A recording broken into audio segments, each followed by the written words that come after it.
Est-ce que je peux nous dire le principal impact du changement climatique dans votre pays? Merci, monsieur. Pour parler des principaux impacts du changement climatique chez nous au Bénin, il y a les inondations, les vents très forts, le relèvement du niveau de la mer, les régions côtières sont les 5 principaux impacts retenus au niveau du projet système d'alerte précoce au Bénin. Et quelles sont les mesures qui sont prises pour y remédier? Oui, au niveau des mesures, nous pouvons dire que à travers le projet SAP Bénin, plusieurs mesures sont en train d'être prises, à savoir anticiper ces impacts, ces événements qui surviennent à travers la collecte des informations pour pouvoir informer au plus tôt les populations pour que les mesures appropriées soient prises avant que ces événements ne surviennent. Et quels sont les principaux défis rencontrés jusqu'alors? Comme principaux défis, nous pouvons dire que au niveau du Bénin, quand même, avec l'ensemble des institutions qui interviennent donc, dans la gestion de ces événements, le projet SAP Bénin a pu fédérer tous les efforts et de manière collégiale, toutes les décisions sont prises et les populations sont informées et au plus tôt, ce qui a fait que les inondations de l'année 2014 se sont déroulées sans inconvénient. Au contraire, les inondations de 2010 où nous avons eu même des pertes en vie humaine, beaucoup de dégâts.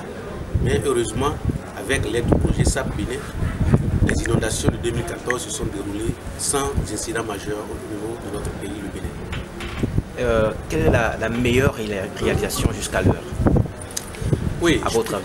Je peux dire que la meilleure réalisation, c'est la mise en place d'un guide qui a permis quand même de juguler tout ce que je viens de dire. Et tout le monde est informé, tout le monde sait ce qu'il doit faire à chaque niveau. Toutes les institutions sont impliquées. Par exemple, chaque jour, au moment de la survenue des inondations, il y a un comité interministériel, interinstitutionnel qui est créé.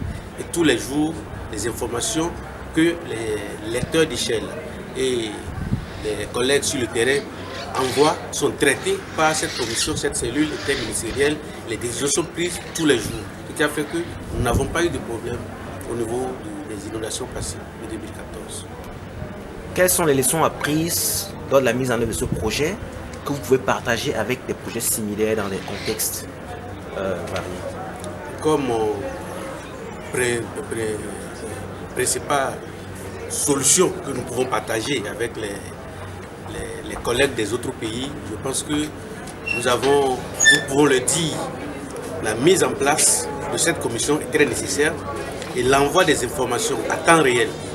Parce que les collègues et les lecteurs d'échelle que nous avons nous envoient en temps réel les informations que nous traitons au niveau de notre site principal. Il y a un serveur principal que nous avons qui traite les informations et les envoie au niveau des serveurs locaux que nous avons au niveau des directions techniques impliquées.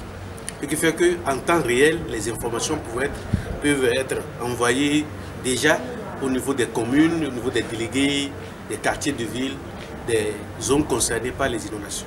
Je pense que la mise en place de ce processus, de ce guide qui implique tous les intervenants a quand même beaucoup aidé notre pays à gérer les inondations passées. Et je pense que même s'il y a des imperfections, au fur et à mesure, nous allons les améliorer. Merci pour votre disponibilité. Merci, c'est à moi de vous remercier.